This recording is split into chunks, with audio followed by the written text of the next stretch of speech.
is Bill Moseley, and I listen to the Skeleton Crew. I like to keep my standards low. That way I'm never disappointed.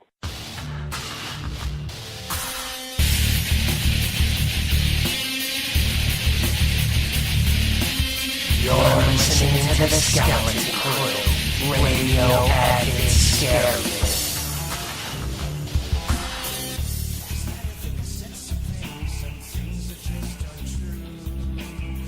Okay, we're back, and we're here with Bill Moseley, a man with quite a career. Night of the Living Dead, The Blob, Army of Darkness, Texas Chainsaw 2, House of a Thousand Corpses, Devil's Rejects, and it goes on and on.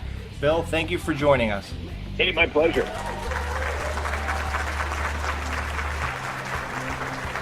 It's great having you on. Well, you know, I set my standards low. Well, you will not be disappointed then. Yes, so I'm never disappointed. You know, Bill, what I really love about you is, like, your enthusiasm for the work you've done. Like, I'm thinking, like, who else would dress up as a character they played in a movie to an award show, or even, like, join a band and perform the vocals as, you know, that character Chop Top? Like, are you loving where things are going right now in your life? Yes, I mean, you're trying to get me to admit that I'm deeply depraved, and I'm more than happy to say yes. Exactly. I mean, usually when you have a normally a weak personality, then you know you tend to live in character projections, and at least that's what my shrink told me. So what I'm trying to do is to just develop my own characteristics and try to be Bill Moseley a little more often. Really?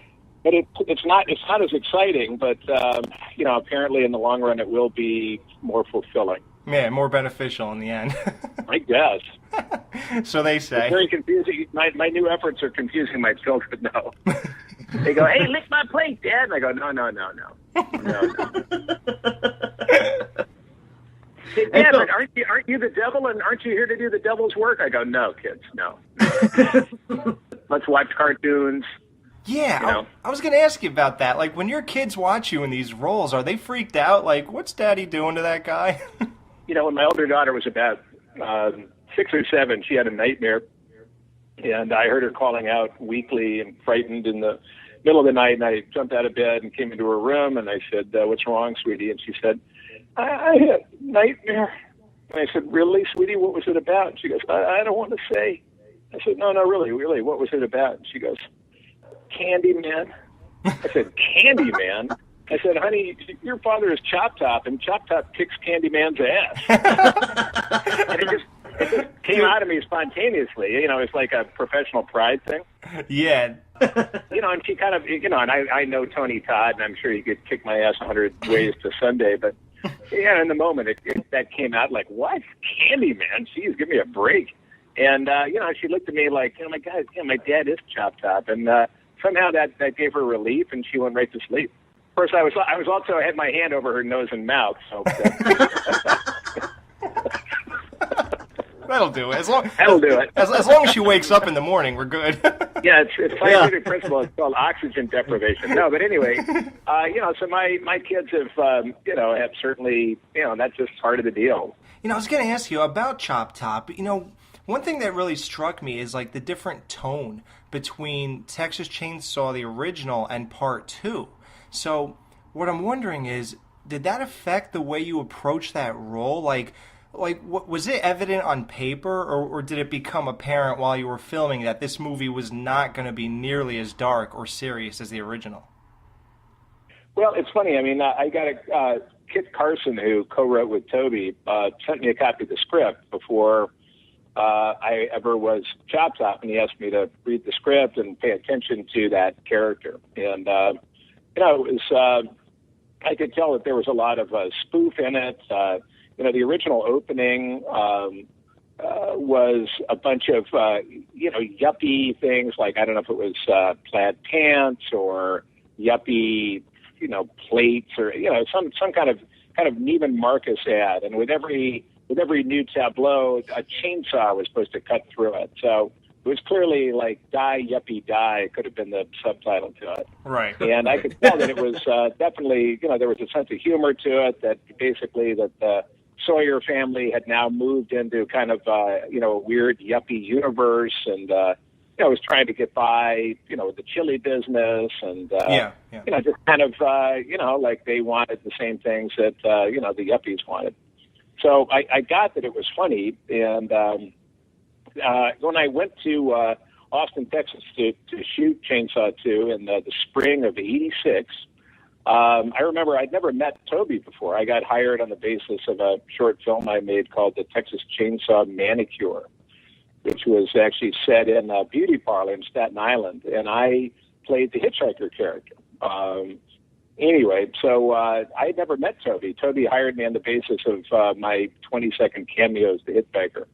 And when I finally did meet him, what really struck me was I remember talking to him and saying, I really was freaked out by Texas Chainsaw Massacre. I mean, it really, it hurt me, deep down inside. And, only by watching it a bunch of times and making the manicure, was I able to kind of rise above it, or at least, get back to surface level. And Toby looked at me kind of quizzically and just said, "Oh man, I thought I think of the original as a comedy."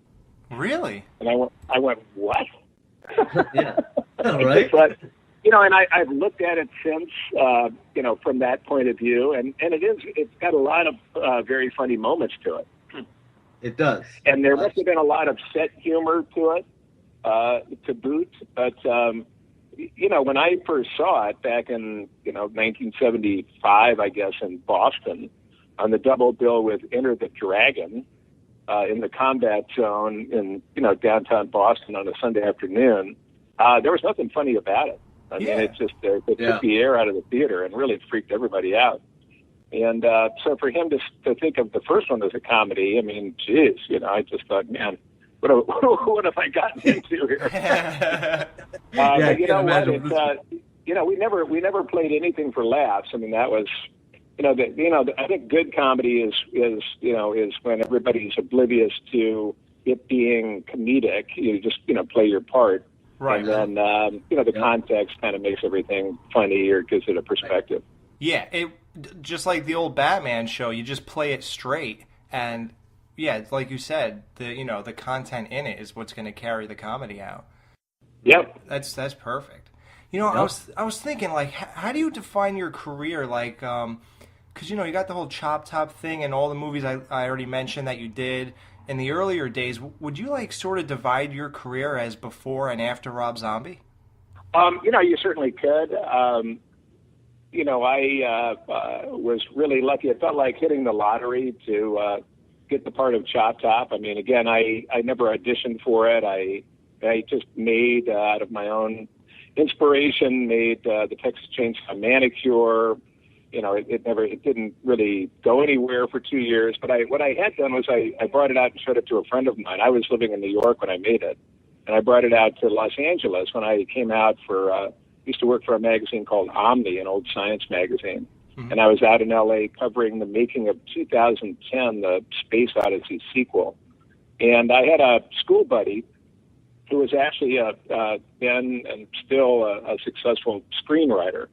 And he and his partner had an office across the hall from Tobe Hooper back then at Paramount Pictures when they were doing Poltergeist. And my buddy said, hey, I showed him the manicure just, for the heck of it. And he said, well, look, if you leave me a copy of this, I'll walk it into Toby and give it to him. And I thought, I'm not really going to do anything with it. So, there's, that would be really nice if the director liked it. But I didn't really have any expectations. And true to his word, my buddy walked it into Toby, and Toby loved the manicure and called in his producing partner, a guy named Steven Spielberg, and showed him the manicure, and they both loved it. They loved my performance, and so that's how I got the job. I mean, that was 2 years before. That was '84, so it was 2 years until they actually started shooting Chainsaw 2. And so I got a call out of the middle of nowhere. I just out in the night. And basically got hired on the basis of a short film I did 2 years earlier. So that was kind of the lottery. You know, that got me into show business because that was kind of winning the lottery. But then, you know, I got some gigs here and there. I did Pink Cadillac with Clint Eastwood, and I did White Fang for Disney, and you know, a few things here and there. But it wasn't really. I wasn't completely. You know, it was kind of like. Yeah, that was, you know, kind of phase two, kind of, you know, was rolling, seemed to be rolling to a halt. When I think it was actually October 99, Halloween 99, that a friend of mine who was the publicity director for Universal City Walk out here in Burbank, California. And one of, around Halloween, there was like 30 days where City Walk turned into Haunted City Walk, and there was mist and a bunch of zombies running around screaming. And they also, Universal did an in-house horror award show called the Igor Awards. And they needed an MC, and my buddy knew that I was, you know, Chop Top and the monster guy. So he called me up and asked me if I wanted to MC the horror award show, and I said, sure. And I asked him if I should come as Chop Top. And he had to consult because Chop Top wasn't a Universal monster. But because I had been in Army of Darkness, I was part of the Universal family, and therefore, you know, it was cool to come as Chop Top. So I had done a short film for Tony Hooper, Toby's son, called The All-American Massacre.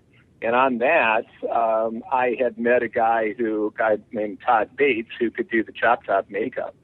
And so I invited him along. He made me up as Chop Top, and then, you know, I emceed the little horror award show as Chop Top in a tuxedo. And one of the award recipients was Rob Zombie. Yep. And I wasn't, you know, a Rob Zombie fan. My older daughter at that time was 13, and she was a big Dracula fan and Hellbilly Deluxe fan. So, you know, I brought her along with one of her little pals, so, you know, to get some daddy points. And so, you know, and I did the show, and I gave Rob his award.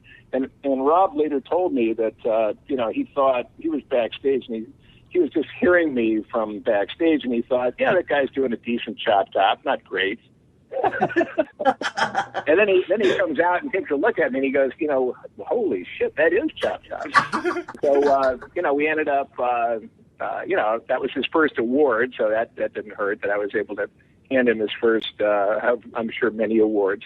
Yeah. And we talked backstage. You know, my kid and her friend met Rob. That was very exciting. I met Sherry and Rob's parents, and we all had a great chat. And a month later, I got a call from Rob's manager, Andy Gould, saying his script, House of a Thousand Corpses, had been greenlit at Universal, and would I like to be in it?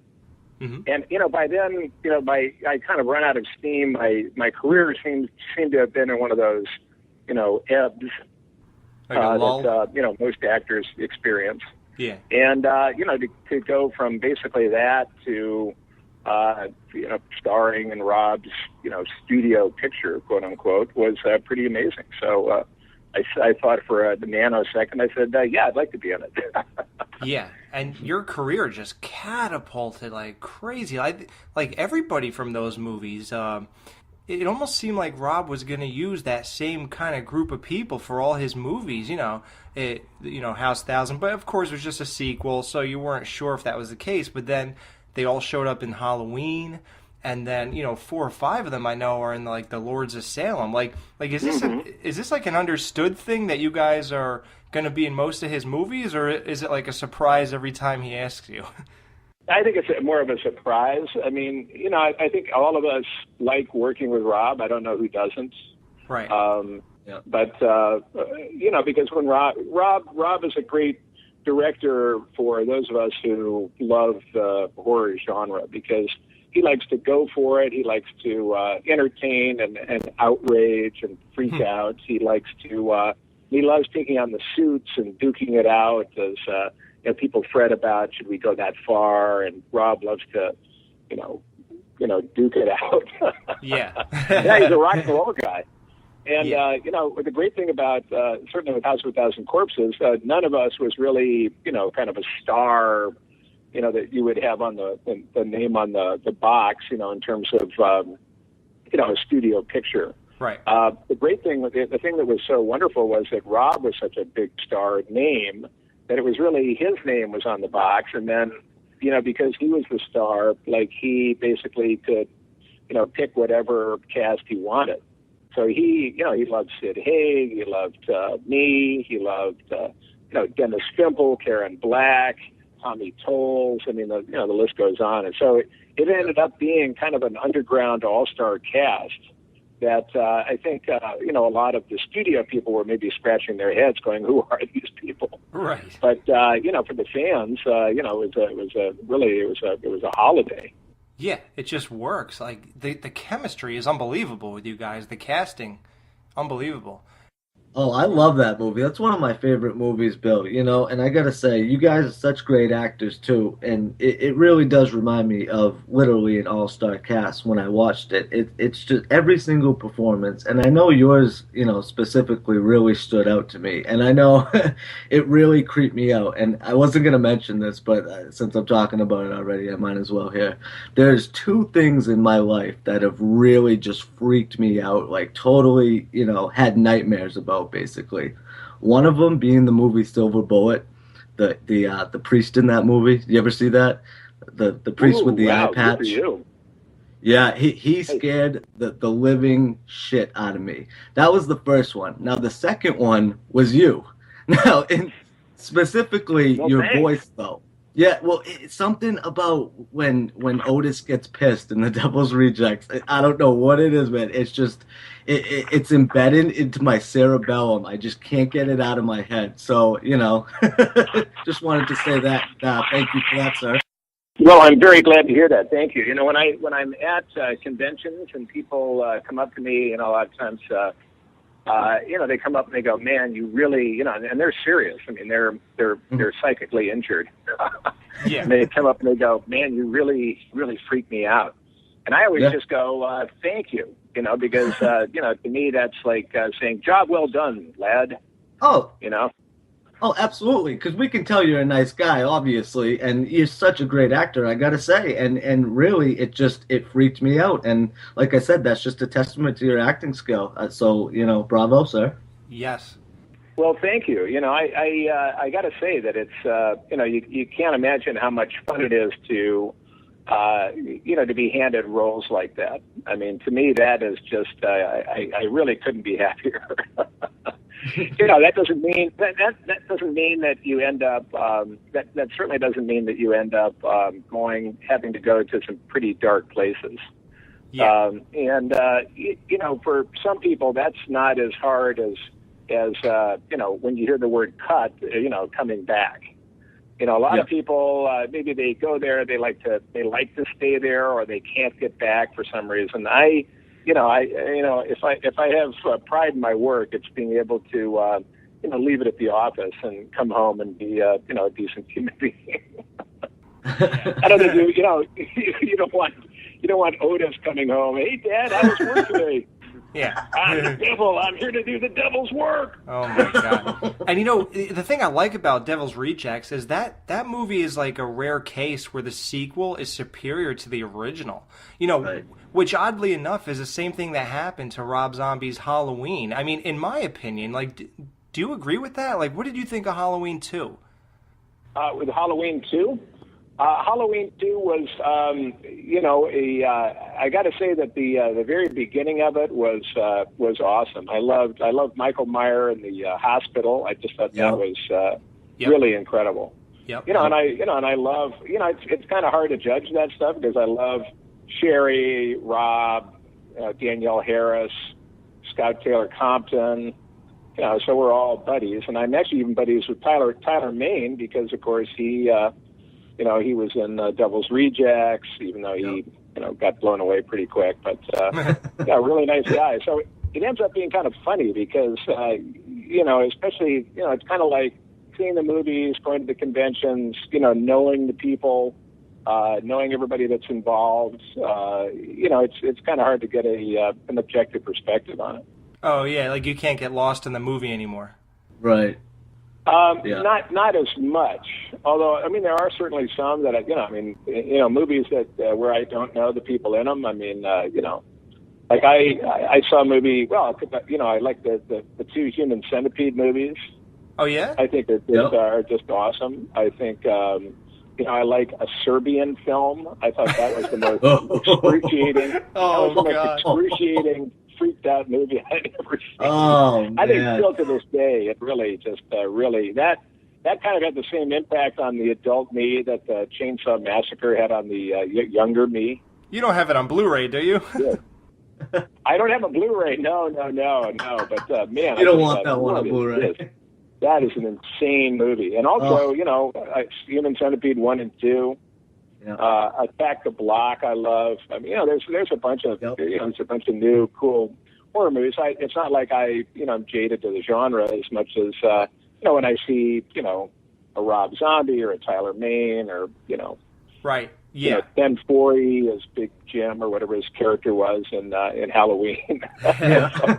Jim Grizzly. That was awesome, man. When he and Tyler were duking it out in the men's room. Oh yeah. I mean, Right. Yep. and Ken told me that they kind of were choreographed at first, but then they really got into it because they're both big guys, and they were I guess one of them rubbed the other one the wrong way in the moment. You're kind of pushing and shoving, and before you know it, they were really slamming each other around. So it's exciting stuff. Awesome. Yeah.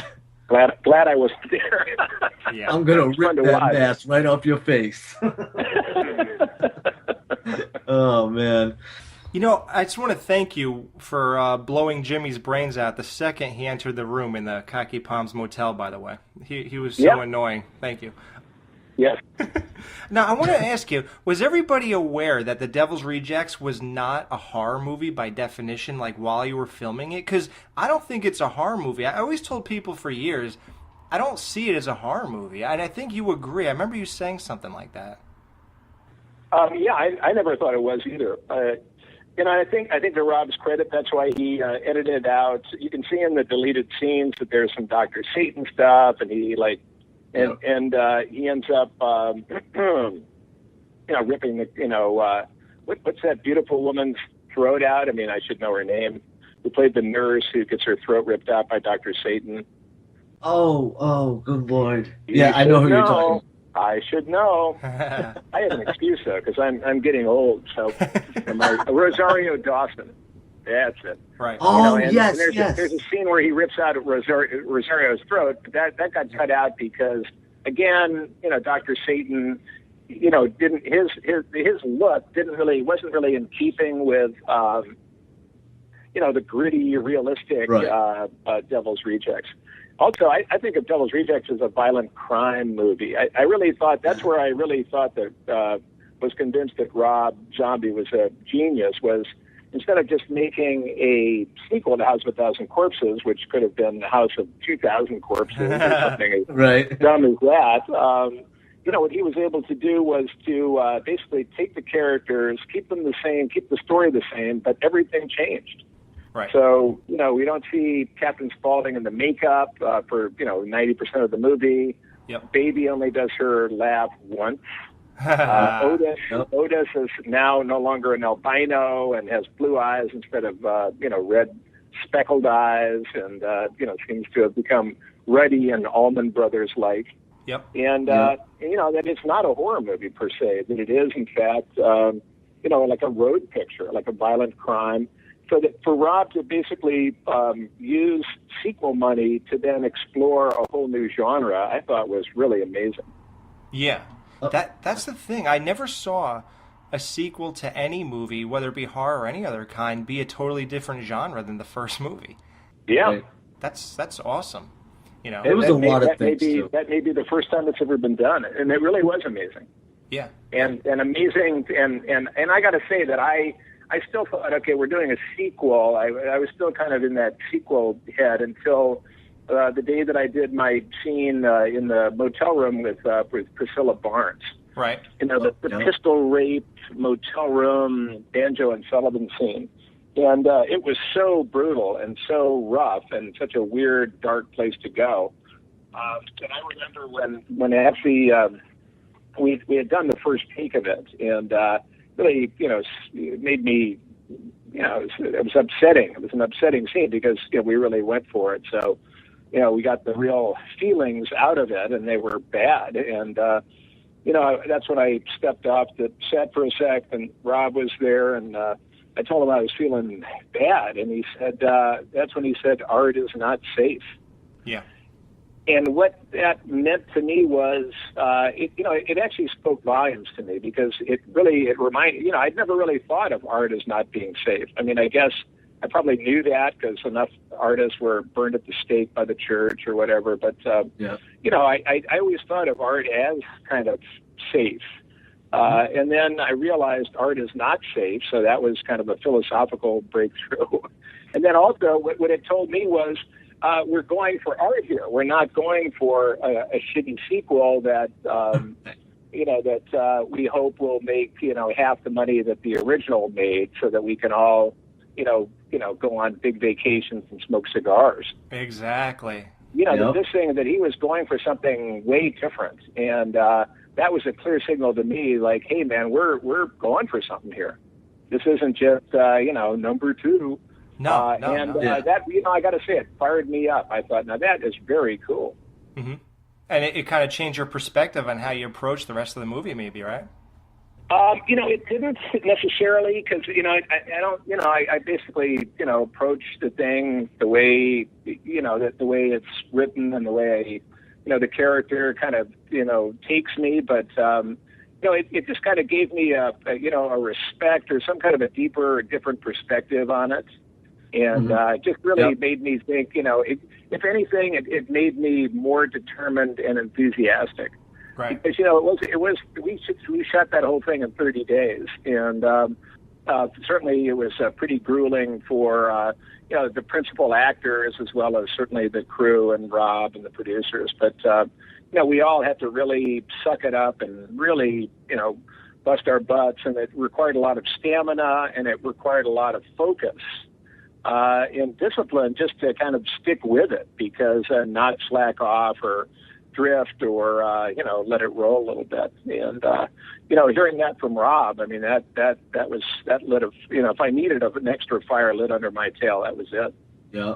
Yeah, definitely. And it's funny he said that because, like, I'm kind of like along the same lines as you. Like, when he said art is not safe, and you thought it was, like, so would I. I mean, you would imagine, I'm going to go in there and make believe I'm somebody else, and it's all pretend that we can go home and be ourselves again, So it should be pretty safe. But I guess what he meant was, like, when you give a performance that's worthy of, watching or, being on film, you have to go to a dark place, and that's not safe, because you might open up things in your mind that you didn't know were there just through this art itself, Absolutely. And, and I got to give, kudos to Priscilla Barnes, who really was right there with me in that moment.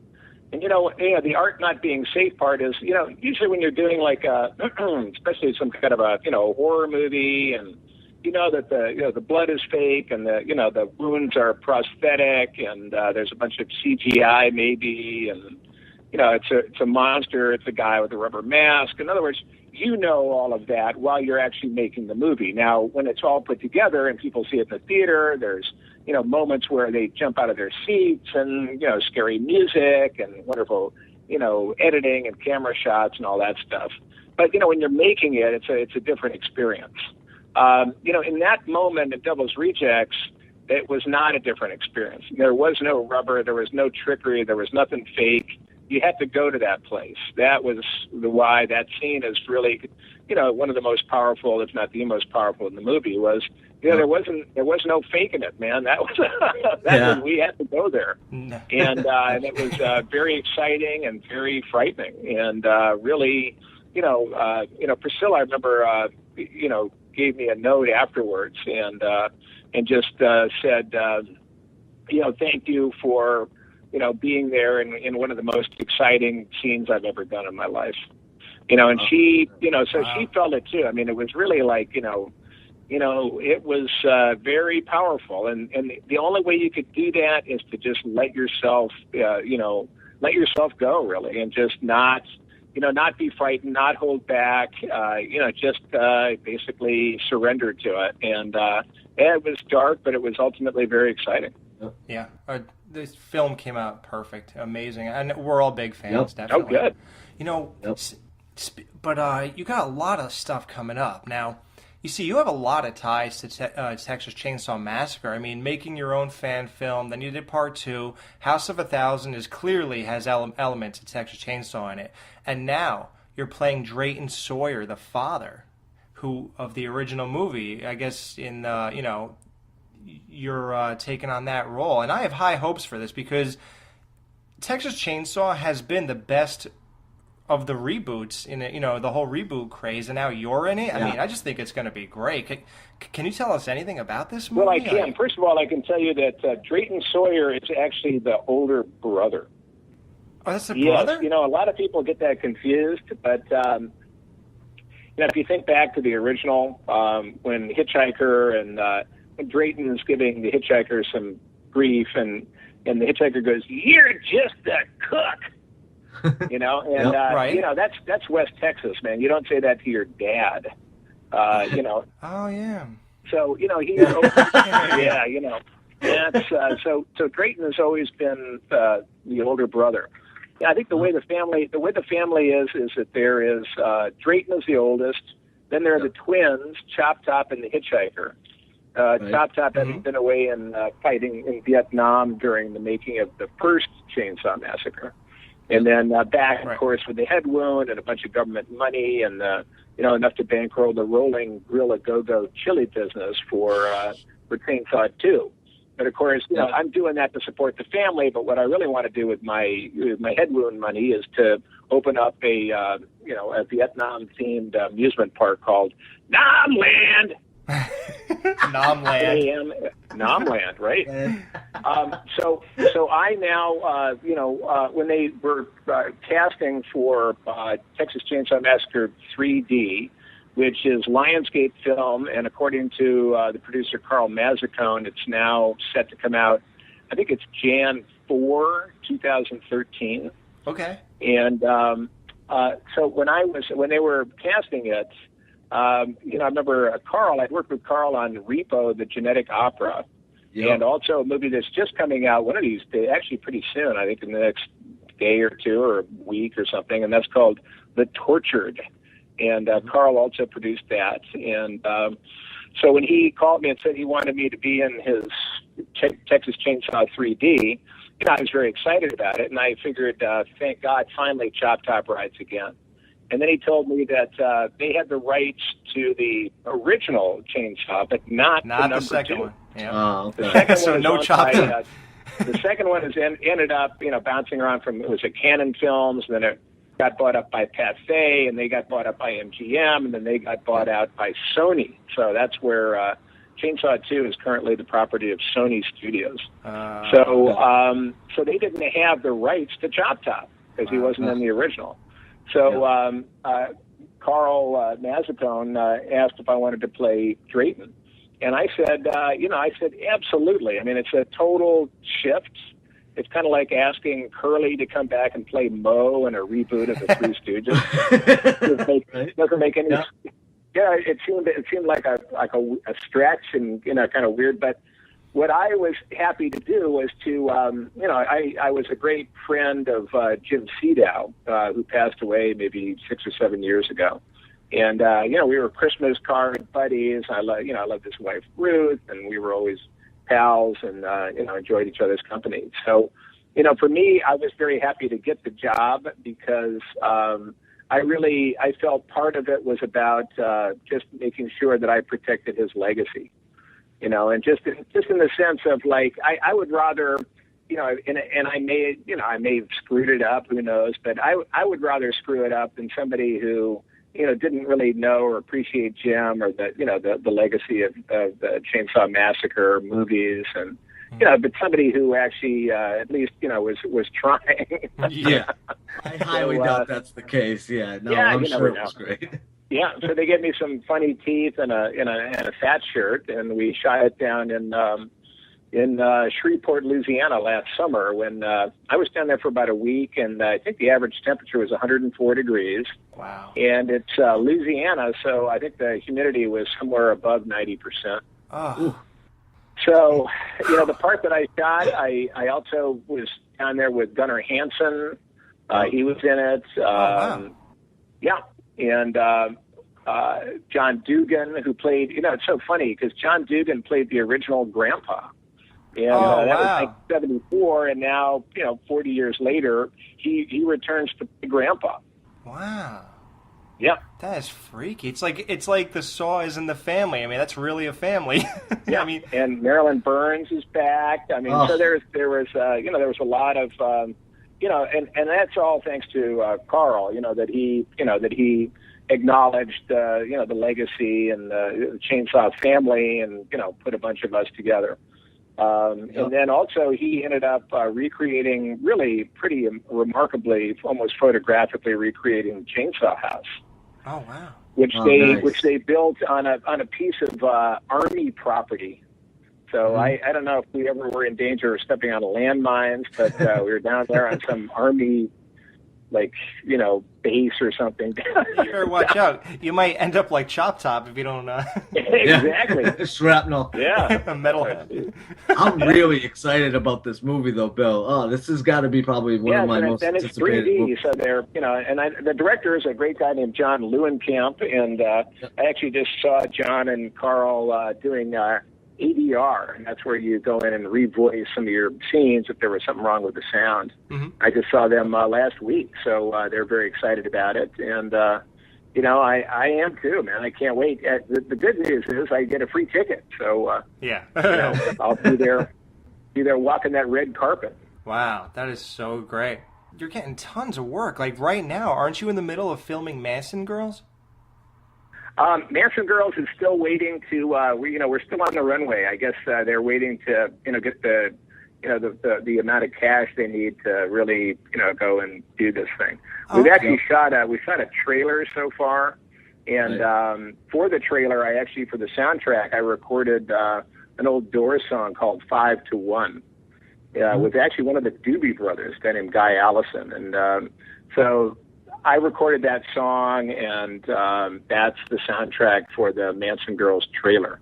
Oh, wow. I don't know if the trailer has been released yet, or if it's a trailer that's just being sent to potential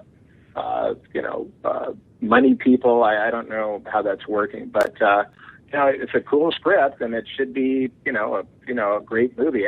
I'm surprised actually because it's the fact that it's concentrating on the girls and. At least, I've met some of the, actresses that have been cast in it. And, I got to say that if they had been the real Manson Girls, I don't think Charlie would have, he never would have left home, man. Yeah. We saw that Monica Keena. Yeah, in Monica there, Keena. and she's from Freddy vs. Jason, and she's she's a looker. Oh, and boy. you see, and you're playing Charles Manson. I mean, that's great. Now, you see, if I was an actor, and this might be the typical approach, so let me know if you're gonna do this differently. Like, I'd probably go and watch all those old interviews of him and things like that, and I would probably, I'd probably try to match that to be as authentic as possible. I mean, is that what an actor does, or are you just gonna do your own take on what you're reading on that script? Well, I also, read the script. You read, you go on YouTube and watch the interviews. You read Helter Skelter. It depends. I mean, for me, I certainly have availed myself of all of that. What I was worried about, what actually was, made me, consoled me in a way was watching one of the interviews. I don't know if it was a Charlie Rose or Geraldo Rivera or whatever with Charles Manson. And I think it was Charlie Rose. And he, kind of leaned forward and earnestly and said, Charlie Manson, describe yourself, in 5 words, whatever he was. Who is Charles Manson? Yeah, I know this. And Charles Manson, without missing a beat, looked him right in the eye and said, I'm a poet. I'm a roll of nickels. No, I'm a boxcar. I'm a roll of nickels, and I'm a straight razor if you get too close to me. Wow. I just thought, man, that's pretty good for like just off the top of your head. Right. So what I got from him was that there is a kind of somewhere in there is this kind of almost like a Woody Guthrie American poetry that I really appreciate. And then the other thing that I liked was that he's got a sense of humor. Yeah. He's crazy. He does like weird, crazy dances and starts speaking crazy tongues in some interviews. But you can tell he's, there's a kind of a sense of humor to him, which is very helpful because all the characters that I played, whether it's Luigi Largo or Johnny in Night of the Living Dead or Chop Top or Otis, the thing that really, helps me to make them come alive is a sense of humor. And even though Charles Manson did, was a predatory, guy that did, a lot of very scary manipulations of people and did the creepy crawlies and all kinds of weird, scary stuff.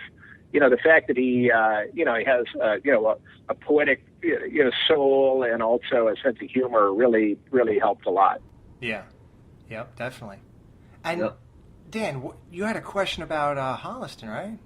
Oh, absolutely. Hey, Bill, one of my favorite shows is Holliston, definitely. We had Adam Green a few weeks back talking about that, and, we've been really excited for that. And then as I'm watching it, I noticed that you had a part on that, which totally set it over the top for me. That just solidified it for me. So I was just wondering, how that came about and how you got involved with that. Holliston is all Adam Green. I think that maybe, I worked with Adam, I certainly met him a couple of times at the horror conventions. And I did something for FearNet. And FearNet, I think, is the producer of Holliston. And FearNet did some kind of like at the movies with, and they would have these, pairs of people that had something to do with such and such a horror movie that would be talking about it. And, throughout the course of the movie. And I got paired up with Adam actually for Devil's Rejects. And when it came time to doing Holliston, he called me up and asked me, wanted me to do, a kind of a Crazy Eddie character. Crazy Eddie was like a, frenetic pitchman, in the 70s, I guess, and 80s, outside of New York for cheap stereo equipment or something. And Crazy Eddie, his prices are insane. And so I was going to do Crazy Max, and Crazy Max, is another, somebody, local guy outside of Boston who, has a big store full of junk, basically like discount stuff, and and loves the idea of doing his own commercials. He doesn't have the money to spend on a really good commercial, so he gets the Holliston guys to basically produce like really crappy little commercials. And Crazy Max loves to be on camera. So that's basically what I did. I channeled Crazy Eddie. I used to work on Martha's Vineyard and in fish markets. Oh, did you? I'm broadcasting from Falmouth right now. All right, Falmouth, dude. Yeah. Yeah, I was on the vineyard. I worked at Poole's Fish Market and Larson's.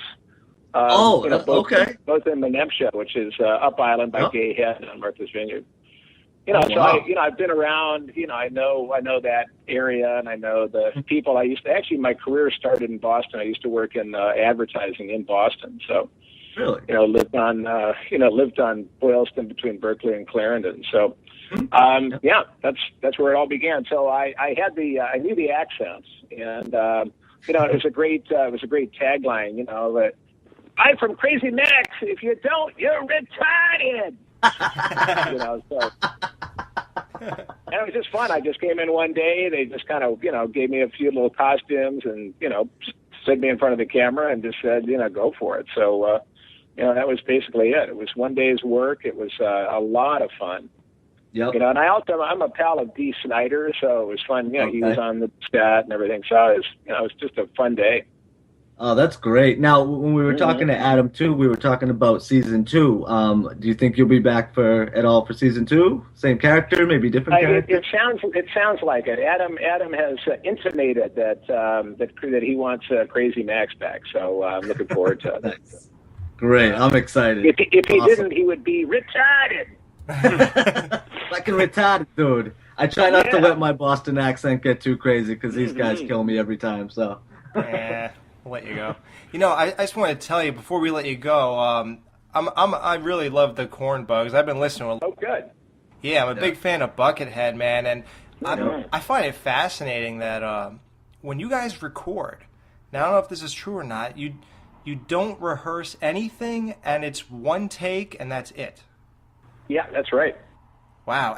But how does that work for you though? Like, I guess you write all your lyrics out. And you just record yourself over the music once? I don't actually. Some of them, a lot of the songs are just the lyrics. Actually, I just make them up on the spot. I mean, they're just spontaneous. Really? You just stand there. Like Pigs Are People Too is totally just made it up. Yeah, made it up. When a pig gets his throat slit. Yeah, with Buckethead, he's not a normal, quote unquote. He's to me he's the greatest guitar player on the planet. But agreed. If you try to say, hey, look, let's go back tomorrow and work on this, that, that's not going to happen. So basically, during my Cornbugs experience is basically, what you get is what you get, and that's going to be it. So, you just have to learn how to, just go for it in the moment there, because that's going to be it. Yeah, we love it. And Dan, we've been rocking it. And Dan's very curious, but he won't ask you. Does Buckethead wear his bucket in the house? I'm not at liberty to say. Bill, but, I'm 27. You can certainly use your own imagination. Okay. Yeah, I saw Buckethead back in, I think it was 99, and it was the most crazy experience I've ever had. He was playing with Primus at the time. And yes, that's right. Yeah, it totally blew me away. I said, is that a KFC bucket on this guy? What's going on here? It was so intriguing. And then that's when I got into the music a little bit, and I was really excited about it. And actually, thinking back to it now, that's when I came across some of your stuff back then too. So it was cool, man. It was I love it. And I agree. Well, I'm going to have to send you guys a copy of Spider Mountain. That's my new band with a guy named Ronnie Sharon from a band called Stolen Babies. Oh, yeah? And Spider Mountain, you can actually go on YouTube and just type in Spider Mountain. And I think we have maybe three or four claymation videos. Actually, 3 claymations and then 1 live action. And the album is called No Way Down. And you can always get it at my website, choptopsbbq.com. Wow. All right. Awesome. Great. Definitely. How's that for a sales pitch? Yeah, definitely. Hey, did you ever see the video that some guy made for Pigs Are People Too? It's like a claymation for. Is that the same guy? Yeah. Okay. Oh, yeah. wow. Yeah, that was awesome. I like that. That was awesome. We love that video. Yeah, that's Jim Lombardo. Okay. I met him, when he was like maybe 15, and we met at a convention near him in Ohio. I think it was Cinema Wasteland outside of Cleveland. And, he showed me, he gave me a DVD of some of his claymation stuff, and I saw it, and I thought, this is really cool. So I started using him, called him up or emailed him and said, hey, would you do one for, sent him the CD and said, would you do one for, I think the first one was Pigs Are People Too, or maybe Spot the Psycho, I'm not sure, but, and it was so good. It was just like, man, this is fabulous. So he's somebody I've used, year in and year out. He's a great guy, and what a great imagination. So I just want to thank you guys. I had a great time. Thank you for reminding me of this. That this is a career. Yep. Sometimes I forget about that. I just think I wake up and I go, well, whatever. And then I'm reminded, that's right. And we all saw the Rogue River that's coming out this week. We saw the trailer. It looks great. Yep. Yes, I think it's actually on sale today in Walmart. Yep. And whatever else is left after Walmart's been there. Exactly. All right, we will definitely check that out. And everybody check it out. Bill Moseley, thank you. Yeah, thank you, bro, for coming on the show. We loved it, man. Thank you. All right, well, it's my pleasure. Thanks, Bill. My pleasure, guys. All right, hang in there, and I'll talk to you later. Okay. And remember, lick my plate, you dog dicks. Will do. All right. Thanks, Bill. Talk to you later. Yep, thank All you. righty. I'll be your friend if you be mine. I'll take your brain, you take my spine. I'll take your feet, you take my eyes. And will I back stare at the skies? Spot psycho, spot psycho. Spot psycho, spot psycho. Spot psycho, spot the psycho. He's over here, he's over there, he's in your easy chair. Wow!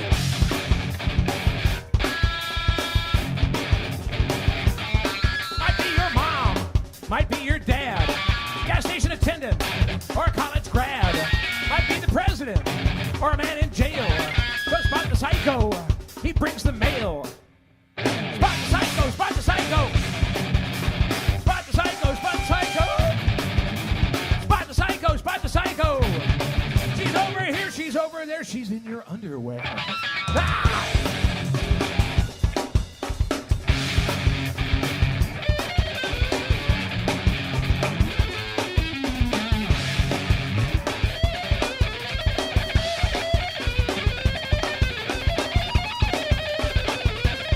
He killed the dog, he killed the cat.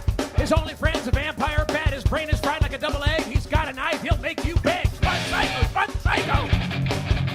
Spot the Psycho, Spot the Psycho. Spot the Psycho, Spot the Psycho.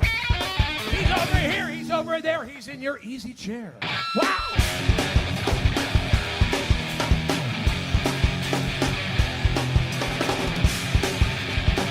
Spot the Psycho, Spot the Psycho. Spot the Psycho.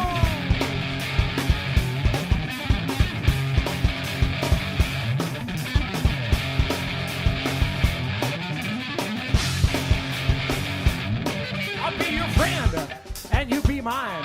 I'll take your brain, you take my spine. I'll take your feet, you take my eyes. And will I back stare at the skies? Spot the Psycho, Spot the Psycho! Spot the Psycho, Spot the Psycho! Spot the Psycho, Spot the Psycho! He's over here, he's over there, he's in your easy chair. Ah!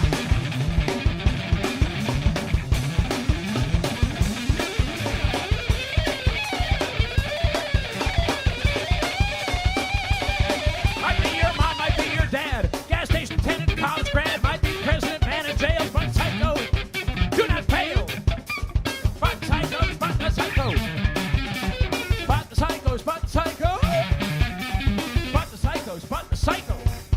He's over here, he's over there. She's in your underwear.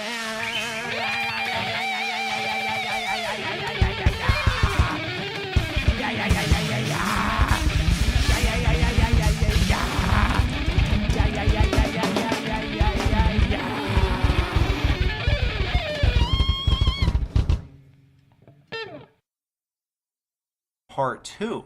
So what I'm wondering is, did that affect the way you approach that role? Like what, was it evident on paper, or did it become apparent while you were filming that this movie was not going to be nearly as dark or serious as the original?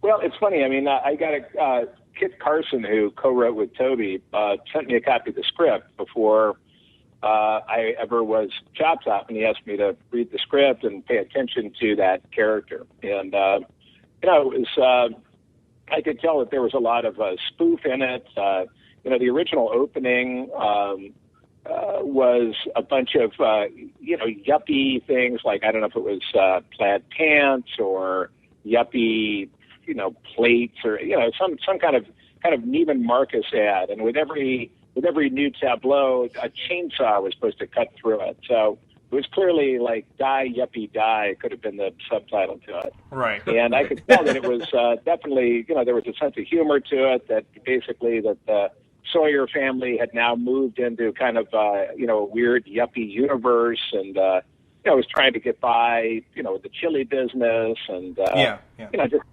middle of the night, and I jumped out of bed and came into her room, and I said, "What's wrong, sweetie?" And she said, I had a nightmare. And I said, "Really, sweetie? What was it about?" And she goes, I don't want to say.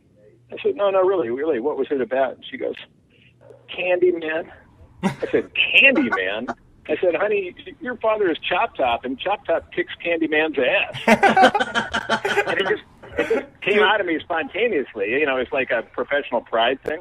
Yeah. You know, and she kind of, you know, and I know Tony Todd, and I'm sure he could kick my ass 100 ways to Sunday, but yeah, in the moment, that came out like, what? Candy, man? Jeez, give me a break. And, you know, she looked at me like, oh, my God, my dad is Chop Top. And somehow that gave her relief, and she went right to sleep. Of course, I was also, I had my hand over her nose and mouth. So That'll do it. That'll do it. As long as she wakes up in the morning, we're good. Yeah, it's scientific principle. It's called oxygen deprivation. No, but anyway, you know, so my kids have, you know, have certainly, you know, that's just part of the deal. You know, I was going to ask you about Chop Top. You know, one thing that really struck me is like the different tone between Texas Chainsaw, the original, and kind of, you know, like they wanted the same things that, you know, the yuppies wanted. So I got that it was funny, and when I went to Austin, Texas to shoot Chainsaw 2 in the spring of '86, I remember I'd never met Toby before. I got hired on the basis of a short film I made called the Texas Chainsaw Massacre, which was actually set in a beauty parlor in Staten Island, and I played the hitchhiker character.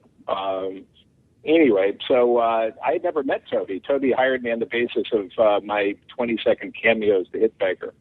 And when I finally did meet him, what really struck me was I remember talking to him and saying, you know, we really was freaked out by Texas Chainsaw Massacre. I mean, it really, it hurt me, you know, deep down inside. And, you know, only by watching it a bunch of times and making the manicure, you know, was I able to kind of rise above it, or at least, you know, get back to surface level. And Toby looked at me kind of quizzically and just said, "Oh man, I thought you know, I think of the original as a comedy." Vocals as you know, that character Chop Top. Like, are you loving where things are going right now in your life? Yes, I mean you're trying to get me to admit that I'm deeply depraved, and I'm more than happy to say yes.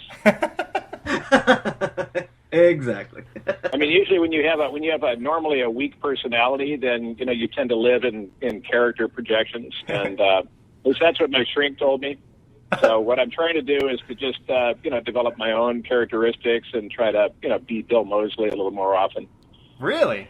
But it's not as exciting, but you know, apparently in the long run it will be more fulfilling. Yeah, more beneficial in the end. I guess.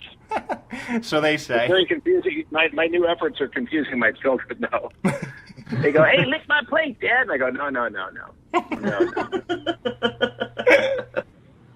Hey, Dad, but aren't you the devil, and aren't you here to do the devil's work?" I go, "No, kids, no. Let's watch cartoons." Yeah, you know? I was going to ask you about that. Like, when your kids watch you in these roles, are they freaked out? Like, what's Daddy doing to that guy? You know, when my older daughter was about 6 or 7, she had a nightmare, and I heard her calling out weakly and frightened "This is Bill Moseley, and I listen to the Skeleton Crew. I like to keep my standards low. That way I'm never disappointed."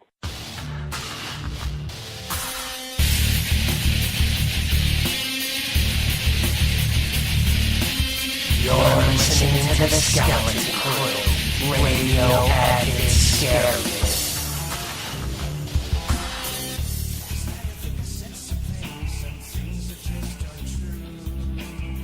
Okay, we're back, and we're here with Bill Moseley, a man with quite a career. Night of the Living Dead, The Blob, Army of Darkness, Texas Chainsaw 2, House of a Thousand Corpses, Devil's Rejects, and it goes on and on. Bill, thank you for joining us. Hey, my pleasure.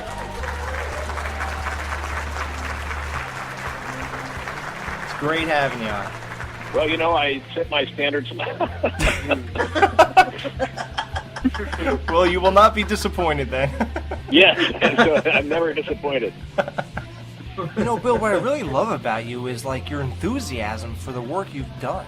Like, I'm thinking, like, who else would dress up as a character they played in a movie to an award show, or even, like, join a band and perform the vocals?